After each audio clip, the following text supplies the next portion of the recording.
여기는 경제 핫스팟 아파트 시작하겠습니다. 길건우입니다. 저희가 굉장히 특별하고 특이한 분을 모셨습니다. 특별하진 않아요. Y스트릿 네네. 이대호 대표님 모셨습니다. 고맙습니다. 불러주셔서 감사합니다. 네. 아 근데 이거를 모셔도 될지가 제가 구독자 수 남의 거 잘 안 보는데 43만 5천 명. 네네네. 네, 저희 아파트 구독자 수가 3만 1,000명. 많은 거예요. 아 그래요? 이거 40만 대가 보기에는 아니요. 그러니까 저희도 그렇게 네. 생각했거든요. 네. 그래서 예전에 3프로 TV 이진우 선배가 저희 출연하셨을 때 그 3프로 TV보다 저희가 구독자 수가 100분의 1이었어요. 100분의 1. 그래서 저희가 그냥 농담 반 진담 반 0.03%라고 했었거든요. 네, 그래도 지금 한 3%에 3%까지는 올라오지 않았나? 네. 그러면 저희는 지금 한 그래도 한 9% 정도는 되거든요. 0.대는 Y스트릿의 아니고. 9%. 네. 네. Y스트릿 대비 9%면 저희도 뭐 앞으로 조금 더 올라갈 수 있지 않을까? 아, 그럼요. 예. 게스트로 나가신 적 있으세요? 그래도 종종 이제 불러주시면 마다하지 않고 뛰어다니죠. 의외로 저를 궁금해하시는 분들이 좀 있으시더라고요. 그래서 왜 궁금해하시는지 모르겠는데 요즘에는 그 유튜브도 그 인플레이션이 심해가지고 그 구독자 인플레이션이 있잖아요.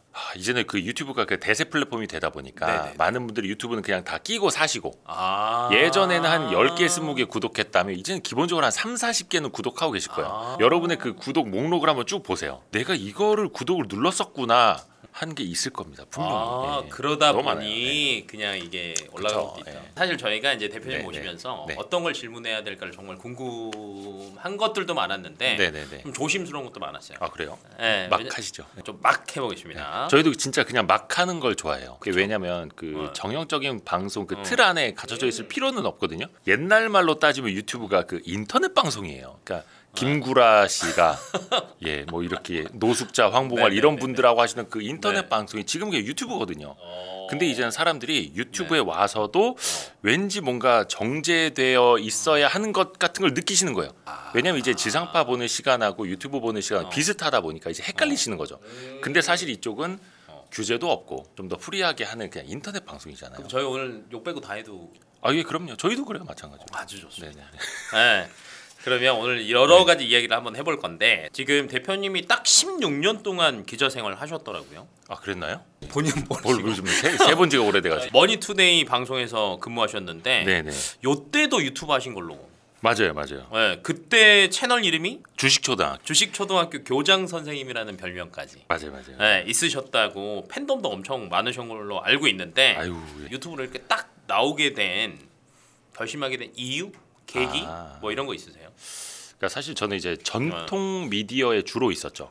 전통 2005년부터 네. 지역 민방 아나운서를 했었고 2007년에는 뉴스 전문 채널의 앵커를 했었고 네네. 2008년부터는 경제 전문 채널의 경제부 기자를 오래 했었고 근데 이게 여러분도 뭐 느끼셨겠습니다만 미디어 환경이 굉장히 많이 변했잖아요. 지금 누구나 다 이제 모바일로 보시고 지금 누가 8시, 9시 시간 맞춰서 TV 켜고 그 앞에 앉아서 뉴스를 봐야지 하고 보시겠어요? 절대 안 거의 보여요. 없죠. 그리고 아침에 출근하기 전에 아침밥 먹으면서 현관 앞에서 신문지 가져다가 신문 보면서 식사하시는 분들 누가 계세요? 거의 없죠. 옛날 드라마에서만 나오던. 그러니까 시대가 엄청나게 변했다라는 거죠. 근데 그거를 2010년대 중반 후반 넘어가면서 슬슬 이제 변화가 나타났었는데 사실은 저조차도 그걸 너무 늦게 캐치를 했었고 2017년부터 유튜브 해봐야지 하면서 스터디는 했었는데 시작은 못했었어요.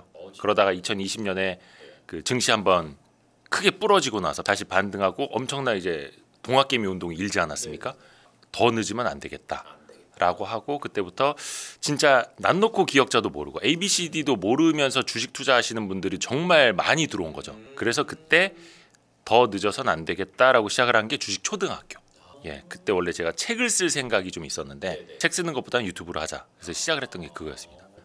이때쯤이면 저도 머니투데이 방송 요때 나갔었는데 네. 저랑 친한 앵커가 머니투데이에 있는데 롱앵커라고 있거든요. 네네네. 네, 어차피 여기서 다 까도 상관없으니까. 그렇죠. 네, 걔도 어차피 퇴사했으니까. 네, 그리고 어차피 없으니까 딴 데 있으니까. 걔도 유튜브 하고 있어요. 네, 근데 롱앵커가 그때 본인도 유튜브 같이 했거든 방송하면서.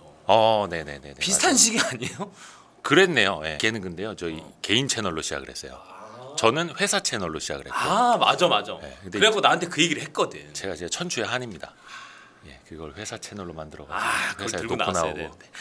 그래도 나올 때가 10만 명이 넘었었는데 그런 슬픈 사연이 있습니다. 뭐 제가 전에 있던 회사의 네. 자본금이 100억이었어요. 그것도 이제 케이블 회사 케이블 TV인데 100억이면은 뭐 장비 하나 바꾸려고 해도 최소한 몇 천만 원, 억 단위 들어가고 직원도 100명이 넘고 막 이런데 근데 유튜브를 한다고 해서 시작을 했는데 동시 접속자가 이제 몇 명이 안 되는 거예요. 근데 제가 우연히 어떤 이제 뭐 게임 스트리머, 뭐 스포츠 스트리밍 하는 사람들 거를 봤는데 길거리 돌아다니면서 자기 핸드폰 하나로 하는데 옆에서 어떤 팬이 지나가 형 팬이에요. 지금 몇 명이 보고 있어요. 그러니까 3만 명 이러는 거예요. 야, 자본금 100억인 회사는 유튜브에서 진짜 1000명 볼까 말까 하는데 저렇게 혼자 스트리밍 하는 사람이 스마트폰 하나 들고 길거리 돌아다니는데 수만 명이 보고 있는 그래서 이게 진짜 환경이 바뀌었구나. 그래서 더 늦으면 안 되겠다라고 해서 저 이제 좀 결심을 했던 거죠. 근데 원래 늦으면 안 되겠다라는 생각을 해서 네. 딱 그만두려고 해도 주변에서 가만히 냅두지 않잖아요. 예. 너 미쳤냐? 그렇죠. 말이 3만 명이지 넌 3명도 안 볼 거다. 네네. 뭐 이런 얘기부터 시작해서 근데 그런 얘기를 듣는데도 아무렇지도 않으셨어요. 그래서 그 전에 퇴사하기 전에 회사에서 회사 채널로 유튜브를 한번 해본 거죠. 거의 1년 가까이 해보다 보니까 이거구나. 어느 정도 이제 감은 좀 잡게 됐고 이렇게 하면 되는구나. 예, 알게 된 거죠. 그러면 회사 입장에서는 호랑이 새끼를 키웠네요. 다 그런 거 아닙니까? 네. 회사의 돈으로 네. 시험을 먼저 한번 해보고. 근데 그 또 어찌 됐든 간에 제가 이제 회사의 자산을 만들어 놓은 거죠. 제가 이제 10만 구독자를 넘겨놓고 네. 어찌든 회사에 놓고 나왔으니까. 근데 이제 딴짓의 시대입니다. 딴짓의 시대. 그러니까 네. 철저하게 모든 사람들은 자신의 이해관계로 얽혀 있고, 맞아요. 연예인들도 마찬가지고 연예 기획사에서도 왜 7년차 아이돌들 계약 끝나면 이제 프리 선언하고 FA로 나가고 그렇죠. 이번에 누굽니까 블랙핑크도 네, 다 블랙핑크. 자기 소속사 하나씩 만들어서 맞아요. 그 개인 회사별로 하고 단체 활동만 같이 모여서 이런 시대잖아요. 그러니까 힘의 균형이 이제는 완전 파편화 저는 됐다고 보거든요. 완전 핵 개인화가 되어 있고 미디어도 마찬가지라고 봐요. 그러면은 그 사람들을 어떻게 그 인재들을 활용할 건가를 사실은 고민을 해야 되는 거죠. 당연히 다 자기 채널 가지려고 하고 자기 사업 하려고 하고 그러지 않겠습니까? 뭐 이거 각자 개인 채널들 파면 불러주세요. 그럼 갈 데가 더 많아지는 거니까 좋은 거지 뭐. 사모님이 네. 뭐라고 안 했어요? 일단 저는 이제 결정을 다 해놓고 얘기하는 편이기 때문에 그러니까 당연히 걱정은 하죠. 걱정은 하는데 뭐 어쩌겠어요. 저희 와이프가 좀 세상 물정을 잘 몰라가지고 남편이 별로 이렇게 걱정이 안 되나? 그리고 그렇게 걱정을 별로 안 하셨어요? 그러네요. 아니면 원래 너무 잘해두셨나? 해보고 싶으면 이제 해보라고. 진짜. 왜냐면 제가 또 이제 열심히 살거든요. 안 되면 진짜 노가다라도 뛸 수 있는 전 사람이기 때문에. 그래서 생활비는 내가 안 끊기게 갖다 주겠다. 그 얘기도 안 했어요. 끊길 수도 있죠. 저는 외벌입니다. 참고로. 외벌이의 애가 셋. 애가 셋인데. 외벌이의 애가 셋. 그러니까 더더욱이 기존 회사를 퇴사할 때 고민이 엄청 컸던 거죠. 저는 진짜 고민 많았을 것 같은데. 그렇죠. 그 잠을 못 잤어요. 몇 달 동안. 왜냐면 이제 시작하고 나서는 바로 돈벌이가 되는 건 아니잖아요. 그렇죠. 그럼 이제 계산 때려봤자 이거지. 퇴직금 받은 걸로 해서 몇 개월은 버틸 수 있고, 그동안 모아놓은 걸로 어느 정도는 되니까 이때까지 안 되면 난 끝이다. 아니면 이때 진짜 뼈를 갈아 넣어야 된다. 맞습니다. 이런 느낌. 그래서 이게 저는 솔직히 말하면 초반에는 혼자 하진 않았어요. 그럼 어떻게 하죠? 그러니까 동업자가 있었습니다. 쩐주는 아니고요. 쩐주라고 해야 되나? 그러니까 쩐주인지 쩐주하는지 모르겠는데 그 상장 회사랑 같이 했었어요. 그리고 이제 아시는 분들은 아실 텐데 모 슈퍼겜이랑 상장 회사랑 이제 동업을 하고 저도 그 사이에 끼었던 거죠. 왜냐면 제가 소개를 해드렸었거든요. 그렇게 초반에 시작을 했기 때문에 제가 어떤 자본금에 대한 걱정이라든가 이런 좀 없이 했었는 건데 그게 약간 뭐라 해야 될까? 독이 든 성배였다 그래야 될까? 오래 못 갔어요. 왜 동업이라는 게 사실 되게 어렵다 하더라고요. 또 그 중에 한 사람이 이제 대형 사고를 쳐가지고 그 선행매매에 걸려가지고 그 슈퍼 그분이랑 이제 상장사랑 같이 했었는데 그 상장사 어찌됐든 리스크가 발생했기 때문에 엑시트를 해야만 했던 거고 같이 했던 회사 이제 풍비박산 나고 저도 같이 그냥 나왔던 거고 그러면서 이제 뭐 철천지 원수가 되긴 했습니다만 이제 구독자들은 다 저한테 몰려와 갖고 그 사기꾼 어디 갔냐 너도 한패 아니냐면서 그때 엄청 힘들었어요. 쉽지 않아요. 그러니까 쉽지 않아요. 야생이에요. 진짜 야생이거든요. 근데 사람들은 다 잘 되는 것만 생각하잖아요. 그렇죠. 그리고 또 나와서 안 된다고 하면 안 되고 잘 되는 것처럼 보여야 되니까요. 또 노출되는 사람들은. 그치. 나 이제 그만두겠다. 그만둔다고 딱 했을 때 반응 어땠어요? 약간 올 것이 왔다라고 이제 회사에서 반응하는 느낌. 낌새가 있었어. 약간 그런 것도 있었고요. 근데 저는 이제 그 전에 있던 회사에 그 설립할 때부터 이제 개국 멤버였거든요. MTN 개국 멤버예요. 그러니까 회사 스튜디오를 만들고 막 간판 짓고 진짜 회사에 그 인터넷선만 이렇게 올라와 있을 때부터 같이 해갖고 좀 애정이 남달랐었어요. 그리고 그냥 아는 사람들한테만 얘기했지만 나의 그 장래희망은 이 회사의 사장이 되는 거다. 그래서 안에서 막 기자협회장도 하고 노사협의회 대표도 하고 그래서 기자들이 좀 불만이 많을 때 보도본부장한테 가서 막 같이 얘기하고 싸우고 약간 그런 일을 많이 했었는데 네. 그래서 더 나올 때는 이제 고민이 많았던 거죠. 또 회사에서도 조금 이제 의아해했었던 거고요. 그러니까 사직서 내고 네. 나서 그럼 혹시 예. 제일 먼저 했던 거 뭔지 기억나세요? 사직서 딱 내고 나서 그냥 사직서 들고 셀카 찍었던 것 같은데. 농담입니다. 진짜 셀카 찍으신 거 아니에요? 그거는 이제 사진은 남겨놨죠. 그래서 막 남겨놨어요. 페이스북 이런 데 올리고. 야 이제 시작. 나도 사장이다. 네. 뭐 이런 거. 그 제가 퇴사하기 전에 많이 취재했던 사람들이 CEO들이었거든요. 특히 이제 증권부 기자 생활을 되게 오래 했는데 거의 코스닥 기업들 취재를 많이 했어요. 근데 코스닥에 이제 상장까지 하신 그 CEO 분들은 정말 대한민국에서 자수성가하신 분들이잖아요. 맞아요. 그리고 뭐 삼성, LG 진짜 대기업 다니시다가 뭐 연구원 출신, 뭐 엔지니어 출신 이런 분들 아니면 영업 출신 나와서 자기 사업 시작을 해서 상장까지 하신 분들 거의 이제 그분들 만나면서 나는 저렇게 할 수 있을까? 저분들은 어떻게 저렇게 성공을 했을까? 최소한 그분들의 지분 가치만 하더라도 최소 몇백억에서 막 수천억 이렇게 되는 건데 그러니까 그런 거 많이 보면서 저도 나도 저렇게 한 번은 돼보고 싶다, 해보고 싶다 고민을 그때부터 많이 했던 것 같아요. 제가 막 이런 것들을 물어보는 이유가 네네. 저희가 30대 후반 넘어갈 때 그런 고민들 많지 않습니까? 네네네. 제 친구들도 그러고 그만두고 싶고 다른 걸 하고는 싶은데 가족들 때문에 생계 때문에 못하는 경우 진짜 많거든요. 그렇죠. 그러면 야 나도 그랬었는데 네네네. 해보니까 가능한 것들도 있다. 하려면 대신에 나는 이렇게 준비를 해서 뭔가를 했다. 좀 이렇게 해줄 말씀 같은 거 있을까요? 그래서 뭐 준비해. 사실 길 대표님도 회사 네. 운영하고 계시고 네네. 요즘에 특히 Z세대들은 개인화되어 있고 회사에 매여 있기보다는 네. 이제 자기 길을 가려고 하는 친구들이라고 저도 알고 있는데 네. 그냥 그 본인의 미래는 스스로 준비하는 수밖에 없는 것 같아요. 그러니까 회사 일 하기 싫고 회사에서 어떻게 보면은 그냥 평균 중간 정도만 가면서 나도 내 일을 하고 싶다, 독립을 하고 싶다 꿈꾸는 것 자체가 어떻게 보면 그냥 욕심에 지나지 않는 거죠. 근데 회사 일을 하면서도 그 안에서도 기술을 내 것으로 만들 수도 있는 거. 물론 뭐 기술 유출하라는 건 아니고 영업을 잘해서 진짜 독보적인 존재가 될 수도 있는 거고. 네네. 그렇다 보면은 나중에 독립을 하더라도 본인에게 남는 자산이라는 게 있잖아요. 예전에 제가 이제 인터뷰했던 분 중에 켈리 최 영국에서도 이제 외식 사업 엄청나게 하신 그분이 일단 자기 분야에서 1등을 한번 해보라고 꼭 강조를 하시더라고요.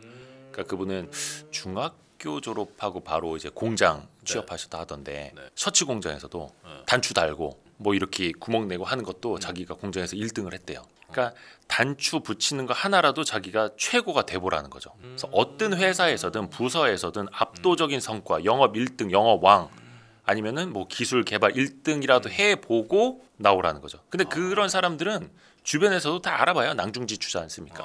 예, 그런 사람들에서 같이 하자는 사람도 분명히 나올 거고. 근데 그런 것도 해보지 않고 맨날 평소에 막 불만만 갖고 회사가 뭐 자기를 대우를 안 해주고 뭐 이런 사람들은 밖에 나도 똑같아. 밖에 나서 누가 그런 사람하고 같이 일을 하자고 하겠어요. 맞아요. 예, 근데 너무 꼰대스럽다 그죠? 백꼰대. 81년생. 여기서 우리가 나이가 제일 많네. 근데 이게 조금 포장해서 그런 거지. 저도 후배들한테 그 얘기는 하거든요. 그러니까 네 돈 안 들이고 써먹을 수 있는 거는 회사 거 다 써먹어라. 그리고 배울 수 있는 거 다 배우고. 맞습니다. 예, 밖에 나오면 다 내 돈 주고 다 배워야 되잖아요. 저도 그 얘기 후배들한테 많이 하거든요. 그리고 개꼰대 취급당하고. 그렇죠. 근데 솔직히 그런 얘기를 많이 해줘서 그 전 직장 후배들도 지금까지 저한테 연락을 주고 많이들 고마워하는 것 같아요. 그래서 저는 본인의 가치를 그 회사 안에서만 인정받으려고 하지 말라고 하거든요. 내 가치는 시장이 인정해 주는 거지 이 회사는 시장이 아니라고. 마켓이 아니잖아요. 마켓은 밖에 있는 거고 그 마켓의 한 부스가 그냥 이 회사인 거죠. 그러니까 내가 경쟁사에서 스카우트 받을 정도의 입지가 되어야 내 가치를 시장에서 판단받는 거고 그러면서 이제 나쁘게 말하면 메뚜기인데 한 번씩 퀀텀 점프를 하는 거죠. 이렇게. 와이스트리트 개설 날짜 보니까 네. 21년 4월이더라고요. 3년밖에 안 됐는데 43만 5천 명. 3년 사이에 어떻게 이렇게 성과를 누리셨는지가 사실은 그 비결이 저는 제일 궁금하긴 합니다. 비결이요? 비결을 말씀드리면 안 되는데 이거. 좀 하나만 해보세요. 예, 이거 며느리한테도 그럼 알려드리자. 며느리 아니니까 하나만 해보세요. 한마디로 말씀드리면 핵심을 말씀드릴게요. 핵심. 핵심 콜. 갈아 넣으면 됩니다. 진짜 뼈까지 갈아 넣으면 됩니다. 뼈를 갈아야 됩니까? 성과가 좋은 건지는 솔직히 잘 모르겠고요. 좀 운도 좋았던 것 같고 그래도 저희가 이 어려운 시기에 그래도 조금씩은 성장하고 있다라는 게 왜냐면 지금 미디어 환경이 엄청 어렵잖아요. 그리고 경쟁자가 너무 많잖아요. 경쟁자도 많고 채널 수는 거의 셀 수 없이 많고 그러니까 이제는 유튜브 보는 사람보다 유튜브 하는 사람이 많은 것 같고 그런 느낌이네요. 자 레드오션도 이런 레드오션이 없습니다. 어떻게 하면 우리가 더 효율적으로 만들 것인가? 왜냐하면 이제 우리의 인적 자원이나 시간은 한정되어 있는데 맞아요. 그걸 더 효율적으로 어떻게 더 뭐라 해야 될까? 영상당 우리의 자원 배분을 어떻게 해야 할 것인가로 고민을 좀 많이 했죠. 그 고민까지 다 하시는 거예요? 그렇죠. 그래서 저희 와이스트릿은 죄송합니다만 자막을 안 넣습니다. 자막을 안 넣는 이유는 효율적으로 자막 넣는데 시간이 되게 오래 걸리거든요. 사람들이 물론 이제 자막이 들어가면은 시선을 좀 자막 쪽으로 빼앗기 때문에 지속 시청 시간이 조금은 길어지기는 합니다. 근데 투입되는 시간이 거의 몇 배로 많아지거든요. 싱크 맞춰야 되고 하나하나 또 되게 오탈자 힘들어요. 체크해야 되고 요즘에 그 뭐 AI 서비스들 나와서 자동화가 되기는 하는데 오탈자 바로잡고 이런데도 시간이 되게 오래 걸리더라고요. 저희는 약간 그거 포기하고 팟캐스트 느낌으로 조금 더 오디오에 신경 쓰고 사람들이 조금 더 길게 들을 수 있는 콘텐츠들을 뽑아내는 거죠. 저도 다른 유튜브들 보면서 이제 배운 거고요. 그래서 이제는 또 똑같이 하면 또 안 되는 거죠. 왜냐면 이제는 기득권 채널들이 그렇게 앞서 나가고 있거든요. 그리고 이제 미디어 시장 굉장히 안 좋다 보니까 지금 대기업들도 다 구조조정하잖아요. 미디어 맞아요, 대기업들도 맞아요, 막 맞아요. 본부 단위로 날아가고 100만, 200만 채널들도 그 광고 수입이 최소한 3분의 1 토막 났어요. 경쟁자가 많아져서 그런 거예요? 경쟁자도 많아졌고 시청 사람들이 팬데믹 이후에 야외 활동 많이 하고 보는 채널들은 이제 분산이 되고 경쟁자는 더 많아지고 그리고 특히 이제 경기 안 좋아지면서 기업들이 광고를 줄이지 않습니까? 광고 단가도 떨어지고 구글이 광고 배분도 덜 해주고 그러니까 수익성도 악화돼 외형도 악화돼 그러니까 대형 채널들은 이미 또 꺾였어요. 네. 얼마 전에 그 3프로 TV 상장 예비 심사 통과 못했잖아요. 탈락했거든요. 그게 구독자도 이제는 피크아웃이 됐고 실적도 꺾이고 그러니까 이제 상장이 안 되는 거죠. 봐야 하는 이유를 만들어줘야 돼요. 구독은 했지만 알림까지 설정을 해서 나는 저 채널이 너무 좋아. 일단 저기에서 나오는 사람들도 믿을 수 있어. 그리고 딴 데서도 나왔지만 저기에 나와서는 또 다른 얘기를 해. 얘기를 더 잘 끄집어내네. 심지어 유튜브를 하는 사람이 개인 채널에서 하는 얘기보다 저기 나가서 하는 게 내용이 훨씬 좋아. 이게 돼야 되거든요. 근데 요거는 이제 저희가 와이스트릿이 그렇게 하고 있는 거고 대표님 채널에서 이런 개인 얘기 안 했죠? 했었나? 뭐 이런 얘기는 별로 거의 안 했죠. 네네네. 그러면 저희는 와이스트릿 가서 여기 대표님이 우리한테 네네, 와서 뽑아오려고. 이런 거를 해서 했다라는 차별성을 두고 그쪽 43만 5천 명은 노려보겠습니다. 이런 차별성도 괜찮나요? 그게 이제 예전에는 그게 네. 됐습니다. 특히 그 유튜브 초창기에는 서로 품앗이 하는 거 있잖아요. 그치니까. 여기 크리에이터가 이쪽 채널 나가서 여기 키워주고 여기 크리에이터가 이쪽 채널 나가서 서로 품앗이를 하는 거죠. 그러면 구독자의 어떤 승수 효과가 나오는 거죠. 근데 이제는 그걸 안 해요. 크리에이터들은 열심히 그렇게 노력을 하지만 구독자들은 안 따라와요. 왜냐? 지쳤어. 이미 꽉 찼거든요. 자신의 그 피드가 구독 채널 수가 너무 많아서. 꽉 찬 거예요. 그래서 한 10번, 20번을 보고 네. 그때서야 구독이라는 액션이 일어나는 거예요. 그래서 저희 와이스트릿은 그 채널 오른쪽에도 가치 투자, 가치 구독이라고 써놨어요. 가치 투자, 가치 구독. 투자는 가치 투자, 구독은 가치 구독. 그러니까 저희 처음에 모토도 그거였어요. 아니, 구독 안 하셔도 된다. 그러니까 저는 약간 시장주의자거든요. 그러니까 직장인들의 연봉도 회사에서 책정해 주는 게 아니라 시장에서 다른 회사가 책정해 주는 거라 말씀드렸잖아요. 유튜브 채널도 마찬가지인 거예요. 네네. 내가 자꾸 쟤네가 피드에 떠갖고 알고리즘에 떠서 봤는데 처음엔 마음에 안 들었는데 보다 보니까 괜찮네. 한 10번 20번 보다 그때 구독을 하는 사람들이 진짜 찐이 되는 거죠. 근데 그게 아니라 내가 좋아하는 어떤 주식 전문가가 한번 나와서 저 사람 거 보려고 구독을 해. 그 다음에 그 사람 안 나오면 잊어요. 그렇죠. 그러면 이제 알고리즘에서 전혀 도움이 안 되는 거고 그런 사람들 10만 명 있는 것보다 찐 구독자 1000명, 2000명 훨씬 나은 거죠. 그래서 이제 기업들도 협찬 같은 거 할 때 광고 주지 않습니까? 이게 등급이 있더라고요. 그러니까 마이크로 인플루언서. 그 다음에 뭐였지? 중간은 까먹었는데 맨 위는 100만 채널 이상 메가 인플루언서. 그러니까 메가 인플루언서는 정말 거대 채널이니까 구독자도 많고 광고비를 쓸만한 거고 그게 아니라 마이크로 인플루언서들. 그러니까 구독자 한 10,000명 안팎인데 충성도는 되게 높아. 구독자는 10,000명인데 조회수가 1, 2만 회가 나와. 정말 좋은 채널인 거죠. 네. 근데 거기다 협찬을 더 많이 한다는 거예요. 아. 근데 애매한 게 한 10만에서 50만 요 사이. 근데 구독자는 많은데 또 충성도는 또 낮을 수 있잖아요. 구독자 수 대비. 그래서 어떤 영상을 봐 수십만 회, 100만 회가 나오던 어떤 영상 봐 만 회도 안 나올 수도 있는 거고. 그러니까 그런 채널들도 많은 거고. 그래서 포지셔닝을 어느 쪽으로 하고 싶은가. 근데 지금 얘기를 쭉 들어보니까 쉽지 않고요. 두 번째는 정말 많은 고민을 계속해야 된다. 그렇죠. 갈아 넣어야 됩니다. 막 부장님이 막 PD들 갈아 그 넣고 갈아 이러면은 안 되고 스스로가. 예, 스스로 주인 의식을 갖고. 명함에 보면은 CEO도 있는데 네네네. 편집장도 아, 있잖아요. 네네네. 인터넷 언론사를 또 하시더라고요. 그냥 기자라면 누구나 다 또 언론사 대표 하고 네네네. 싶잖아요. 지금 거의 최종 목표 그러면 달성하신 거 아닙니까? 아예 그렇지는 않죠. 그렇지는 않고요. 약간 이게 역설적인데요. 예전에 제가 기성 언론사에서 유튜브를 할 때는 되게 더 말랑말랑하게 하려고 노력을 했고 언론사 유튜브 채널인 걸 티를 안 내려고 회사 채널이지만 개인 채널인 것처럼 하려고 노력을 많이 했어요. 일부러 집에서 주말에 라이브 할 때 늘어진 티셔츠 입고 물론 티셔츠가 늘어진 것밖에 없는 그런 영향도 있습니다만 라이브 할 때 막 나시 입고 하고 민소매 입고 하고 일부러 네. 전략적으로. 예예예. 근데 사람들이 알고 보니 전마가 기자였네. 알고 보니 이게 언론사 회사 채널이었네. 라고 하게끔 역으로 간 거죠. 왜냐하면 그냥 언론사 채널이어서 다 똑같이 나오고 막 이렇게 양복 입고 나오고 저는 기자 생활에 무조건 다 양복만 입고 다녔으니까. 그쵸. 그러면 사람들 이제 차별성이 없는 거죠. 그냥 누가 봐도 언론사 채널이네 이게 나오는 건데 그 역으로 했던 거거든요. 그래서 사람들한테 보다 보니까 나중에 신뢰가 생기는 그 전략으로 또 갔던 것도 재미있게 어차피 이게 인터넷 방송이니까. 근데 지금 와서 이제 Y스트릿을 봤을 때는 어떻게 보면 이제 처음에는 사람들에게 듣보잡이었던 거잖아요. 네네네. 그리고 그냥 인터넷 언론사예요.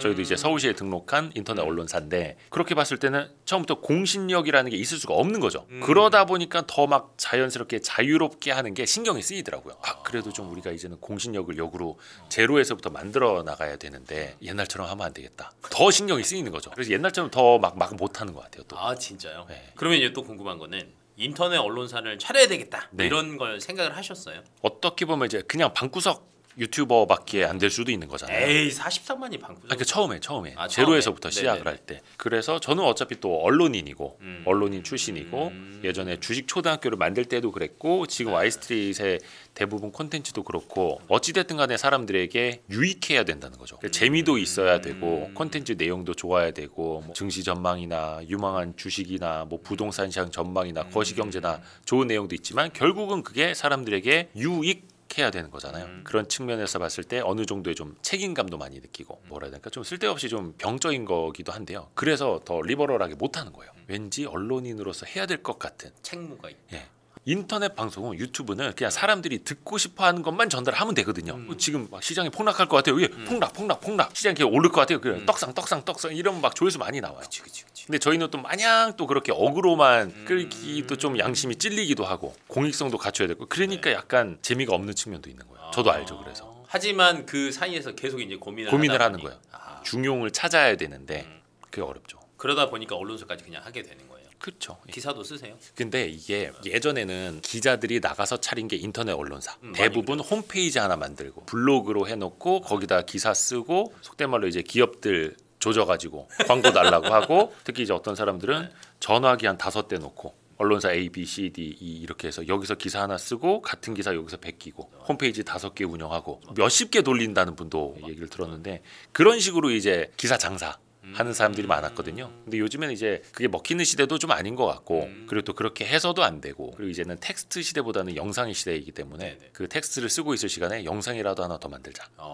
라고 하고 또 저희 뭐 자체 홈페이지도 또 따로 좀 준비를 하고 있고 그럼 거기에 영상으로도 많이 올라와요? 어차피 이제 유튜브 기반으로 하니까 그럼 참 많은 거 하시는 것 같아요. 왜냐면 언론사도 하시죠, 유튜브도 하시죠. 그리고 또 제가 알기로는 섭외, 뭐 진행, 주제 선정, 뭐 작가 역할까지 다 하시는 걸로 알고 있거든요. 예 갈아 넣는다니까요. 그래서 다크서클 오늘 뭐 좀 칠하고 왔는데 채널 운영하시면서 제일 힘든 거 있어요? 나 이 업무가 제일 힘들다. 힘든 거? 체력적으로 그런 거죠. 제가 오늘 갈아 넣는다는 말을 필요 이상으로 너무 많이 하는 것 같은데 제가 하루에 15시간 근무를 하거든요. 거의 밤 11시에 퇴근을 해요. 그러니까 아침에 제가 이제 라디오 진행 때문에 네. 아침에 아예 KBS로 출근을 하고 오후부터 이제 일을 하다 보니까 일을 하다 보면 11시는 돼야 어느 정도 이제 마무리가 되는 거죠. 또 그리고 개인적으로 또 공부도 계속해서 해야 되는 거고 책도 봐야 되는 거고 그리고 주말에도 집에서도 다음 주에 해야 될 걸 또 준비하다 보니까 거의 한 주 80시간은 일을 해요. 그래서 잠은 한 5시간, 요즘 한 6시간까지 자려고 좀 노력은 합니다만 그건 잘 안 되고 그래서 시간과 체력 이게 제일 어려워요. 운동은 하세요? 이제 숨을 열심히 쉬고 있고요. 아직 살아 계시네요. 예, 계단 가급적 계단이요. 근데 여기 또 책도 냈어요. 책 이름이 모르면 당하고 알면 돈 되는 여의도 선수들의 비밀. 제목을 잘못 지은 것 같아요. 왜요? 예, 야, 생각보다 너무 안 팔렸습니다. 아 너무 안 팔렸어요? 그냥 콕 집어주는 대박 주식 이런 걸로 썼어야 되는데 제가 얼마 전에 서점에 갔는데 어떤 아주머니 아저씨 부부신 것 같아요. 주식 책을 막 찾아보다가 이것저것 들었다 놨다 하는데 여의도 선수들의 비밀 절대 들지를 않더라고요. 한 번은 넘겨볼 만한데 비밀인데 결국 무슨 단타 전략 이 책 사갖고 가시더라고요. 저도 사실 워커홀릭이거든요. 저는 회사 운영하고 계시니까요. 그것도 있고 제가 맨날 제일 먼저 출근하고 제일 늦게 퇴근합니다. 사장님이 제일 힘들어요. 저도 지금 원고는 많거든요. 정리할 시간이 없어서 못 하더라고요. 근데 이게 책까지 쓰게 된 계기가 있으세요? 책은 사실 제가 거의 한 10여 년간 취재하면서 모았던 혹은 취재했던 경험들을 모은 거거든요. 그러니까 백스토리예요. 그러니까 자본시장 뒷이야기. 실제로 주식 투자나 당신들에게 뭐 이거를 사쇼파쇼 추천하는 사람들, 그 사람들은 정말로 실제로 돈을 어떻게 벌고 있을까? 뭐 전문가의 세계도 그렇고, 특히 이제 상장하는 사람들 아니면 상장 기업들을 이제 물어오는 뭐 IB의 세계도 그렇고, 아니면 주식 작전꾼들도 그렇고, 금융회사의 이제 수익을 얻는 시스템도 그렇고, 굳이 누가 알려주지 않는. 그리고 이거를 개인들이 알면 사실은 좀 불편해지는 내용들. 를 모아서 쓴 책이거든요. 엄청 재밌을 것 같아요. 네, 재밌어요. 그러니까요. 내용은 대박인데 왜 이렇게 제목이 안 사지? 제목이 여의도 선수들의 비밀. 잘못 지었어. 초반에 홍보를 되게 못했어요. 왜냐면 그 책 나오자마자 저랑 방송 많이 했던 그 슈퍼개미가 대박 사고를 치는 바람에 욕들이 이제 저한테 오는 거죠. 너도 한 패거리 아니냐 이러면서. 그래서 홍보를 좀 많이 못했어요. 제 책은 안 사셔도 좋은데 많은 사람들이 항상 왜 개미는 늘 당하는가 모르니까 당하는 거죠. 그리고 굳이 알려주질 않거든요. 그걸 다 알려주면 저 사람들을 상대로 내가 장사를 할 수가 없어요. 기관이 장사를 할 수 그렇죠. 저 사람들 상대로 내가 물량 떠넘기를 할 수가 없어요. 없지. 굳이 알려줄 필요가 없는 거야. 근데 계속 그 공부는 안 하고 오늘도 급등주를 따라다니고. 그렇지. 이러면은 결국은 남 좋은 일만 시키는 거거든요. 왜 굳이 내 피땀 흘려 번 돈을 모아서 남 좋은 일을 시키면서 쫓아다니느냐. 남 좋은 일만 안 시켜도 잃지만 않아도 된다. 개인 투자자분들은. 이 와이스트리트 보면은 파라리 주식 투자 관련 영상이잖아요. 많아요. 네. 네, 주식을 하신 이유는 일단은 2008년부터 그 제가 갔던 언론사가 증권 방송이었고 경제 방송. 그래서 증권부 기자 생활부터 하다 보니까 주식을 그때부터 제대로 접하게 됐죠. 2007년에 시장이 되게 좋았었거든요. 그때 막 2천 넘고 막 현대중공업이 막 그때 시가총액 2등인가 3등까지 가고 막 장난 아니었던 그 시절. 레는 그냥 단타만 하다 말았었고 2008년부터 제대로 막 가치 투자자들도 만나고 공부하고 했었는데 저는 좀 주식 예찬론자예요. 왜냐하면 지금처럼 이제 대한민국이 막 장기 저성장 국면으로 들어가는데 뭐 지금이니까 좀 고금리 시절이지만 다시 또 뭐 예금 금리만으로 살 수 있고 적금 들어서 돈을 뭐 이런 시절이 아니지 않습니까? 완전 아니죠. 저는 이제 소액으로 아니면 월급 모아서 할 수 있는 일 중에 가장 현실적인 게 저는 주식 투자라고 보거든요. 그리고 이거를 여러분들에게 좀 알려드리고 싶고 제대로 알려드리고 싶고 맨날 뭐 그냥 샀다 팔았다 매매의 기술 이게 아니라 꾸준히 투자를 통해서 본인과 같이 가치를 성장시키는 방법을 알려드리고 싶은 거예요. 그러다 보니까 되게 재미가 없어요. 이렇게 하시면 여러분도 부자가 되실 수 있습니다. 여러분도 저처럼 뭐 200억 부자가 될 수 있다라고 해야 되는데 솔직히 뻥을 못 치거든요. 200억도 없고 솔직히 그 영어 교육 강의도 기본이 제일 많이 팔리는 거 아니에요. 1탄 기초 그것도 마찬가지예요. 야 너도 할 수 있어. 근데 그 사람들이 한 3년 뒤에 또 초급반을 신청하고 있다니까요. 주식도 마찬가지예요. 그러니까 이게 해야지 돈을 버는데 그걸 못 하고 있고 일단 기본적으로 뭐 누구나 주식 투자 공부 많이 하라고 하지 않습니까? 뭐 물린 거는 공부하지 않는 당신 탓이고 왜 뭐 전문가 탓을 뭐 이렇게 얘기를 하는데 솔직히 말하면 공부를 열심히 하는 건 기본이고 공부를 열심히 해도 기업 분석을 열심히 해서 탄탄하게 내가 확신을 가져도 물릴 수 있는 거예요. 주변 상황 내가 다 컨트롤 못하죠. 그렇죠. 뭐 매크로 문제일 수도 있는 거고 금리 문제일 수도 있는 거고 어느 날 대표이사가 횡령할 수도 있는 거고 멀쩡한 공장에서 불이 날 수도 있는 거고 노조가 파업할 수도 있는 거고 이건 운의 영역이거든요. 근데 공부 하나도 안 했는데 그냥 귓동량으로 샀는데 상한가 갈 수도 있는 거고 테마로 엮여서 급등할 수도 있는 거고 근데 그러면 우리는 뭘 해야 되는 거냐? 뭐 할까요? 기도해야 될까? 기도매매. 올래라. 이거 농담이고요. 그러니까 저희는 이걸 많이 강조를 드려요. 실력을 쌓는 거는 기본이고 운은 사실 그 위에서 온다. 그러니까 운칠기삼이라고도 하는데 그러니까 야구도 그렇지 않습니까? 잘 맞은 타구가 야수 정면으로 갈 수 있는 거고 빗맞은 타구가 텍사스 안타가 될 수도 있는 거고, 그렇죠? 그러니까 주식 투자도 마찬가지인 거죠. 그런데 진짜 중요한 건 운은 실력이 바탕이 되어 있을 때 이걸 배가시킬 수 있는 건데, 저는 항상 강조드리는 게 지속 가능성, 반복 가능성이라고 말씀을 드려요. 텍사스 안타가 늘 나올 수 있을까요? 아니죠. 아니죠. 그냥 빗 맞았는데 운이 좋게 나온 거죠. 근데 항상 내가 배트 중심에 공을 맞힐 수 있어야 타율이 올라가겠죠. 그래서 근데 이거는 실력에서 나오는 거죠. 맞추는 건 실력. 그렇죠. 물론 정면으로 맞췄지만 야수 정면으로 갈 수 있는 거 그때만 운이 안 좋은 거고. 하지만 타율 3할이라든지 승률이라든지 이런 것은 나의 실력에서 기본적으로 쌓여 나간다라는 거예요. 예를 들어서 운이 좋게 상한가 얻어 걸렸어. 근데 이거를 또 다른 기업 주식을 샀을 때 또 그렇게 할 수 있을 것이냐? 반복 가능하냐는 아니잖아요. 그렇죠. 근데 내가 어느 정도 안전 마진을 갖춰놓고 투자를 했을 때 몇십 %라도 벌었다. 이게 반복 가능하냐? 이거는 반복 가능하다고 저는 보거든요. 가치 투자. 그래서 이제 가치 투자를 저도 항상 말씀을 드리는 거고, 그냥 운 좋게 얻어 걸린 것 참 감사한 일이죠. 근데 그 순간 내가 이런 투자로 또 지속 가능하게 반복 가능하게 20년 뒤 30년 뒤에도 할 수 있을까를 생각해 보면 되게 겸손해지더라고요. 예, 저는 그래서 이런 거 되게 많이 말씀드립니다. 네. 요즘 같은 시장이 조금 어렵잖아요. 왜냐면 변수도 많고 그쵸. 시장도 너무 빨리 움직이고. 근데 이때 가치 투자하는 거 정말 어렵거든요. 바보 되죠? 네. 그리고 진짜 멘붕 와요. 예. 네. 이 사람들한테 해줄 수 있는 조언이 있으십니까? 근데 저도 그 얘기를 저희 와이스트리 출연하시는 분들한테 많이 물어보거든요. 시장의 쏠림 현상이 너무 심해요. 테마주 장세고 뭐 변동성도 너무 커요. 대외 변수가 너무 많아요. 근데 따져보면 이 질문을 10년 전에도 했어요. 그치. 15년 전에도 했고 재작년에도 했고 지난달에도 했고 오늘도 해요. 근데 그냥 시장이라는 데가 그런 거죠. 대외 변수, 하물며 날씨, 폭우, 태풍, 아니면 그냥 사람의 심술 변덕, 아니면 어떤 뭐 진짜 작전꾼들, 예측할 수 없는 모든 변수들이 다 모인 곳이 마켓 아닙니까? 맞습니다. 그래서 저는 주식 투자가 절대 과학이 아니다.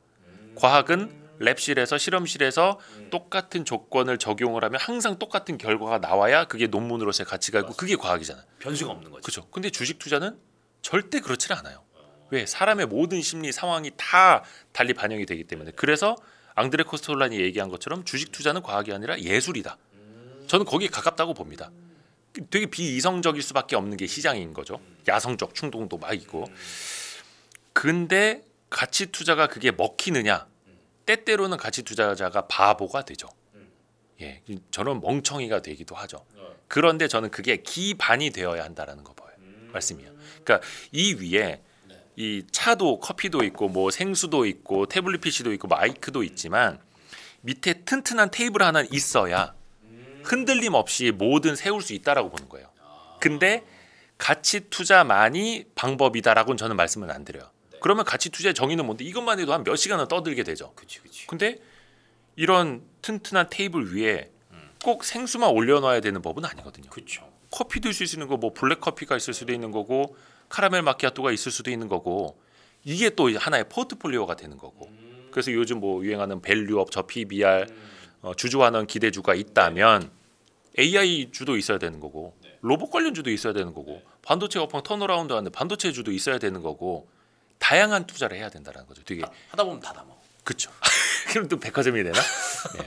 그래서 유연한 가치 투자. 근데 그냥 유연한 테마 투자 단타 전략이 아니라 가치 투자.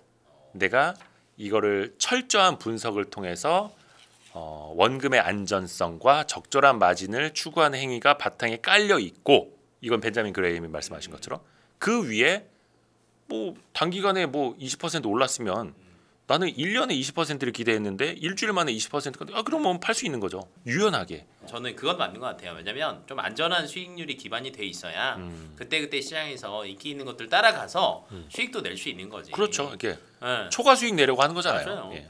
다 물려 있어봐요. 아무것도 못해요. 네, 와이스트릿이 왜 인기가 많은지를 얘기해보고 알았습니다. 아 그래요? 네. 인기가 많아야 되는데. 더 많아야 되는데. 뭐 욕심인가요? 예. 네. 예. 그래도 전 부럽습니다. 네. 마지막으로 혹시 네네. 저희 구독자님들한테 네. 하고 싶은 얘기 있으시면 한마디만 해주시면. 아파트도 네.